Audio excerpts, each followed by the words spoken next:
এই যে আটাটা ভেজে নিয়েছি, কড়াইতে চিনি নিয়েছি, অল্প জল দিয়ে দেবো এখন।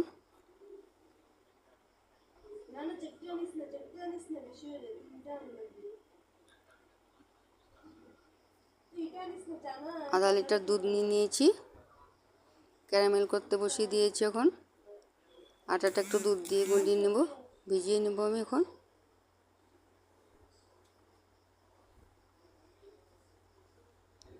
এখন দুধটা জাল হবে, তারপরে এটার সাথে মিশিয়ে দেব।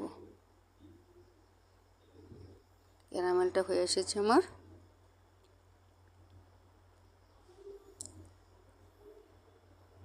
এলাচ কটা নিয়ে নিয়েছি, এলাচ দেবো।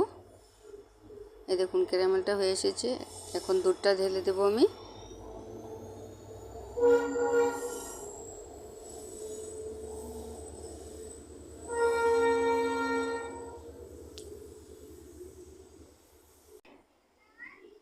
এই দুধটা জাল হচ্ছে আমার।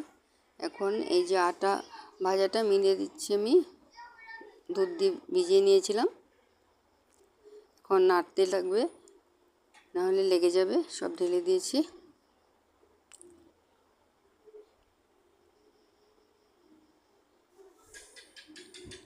নাড়া বন্ধ করা যাবে না।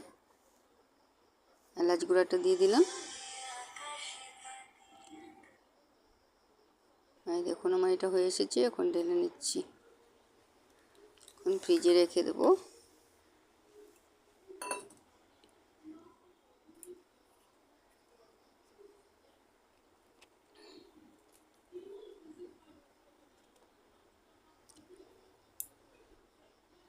হয়ে গেছে। এখন আমি দুটো খেয়ে ফেলেছি, দেখাতে পারবো না এখন, দুটোই আছে, দেখিয়ে দিচ্ছি আমি। দেখেন কি সুন্দর হয়েছে। আপনারা ওইভাবে বানাবেন, খাবেন। ভালো লাগলে লাইক, শেয়ার, সাবস্ক্রাইব করতে ভুলবেন না। Thank you.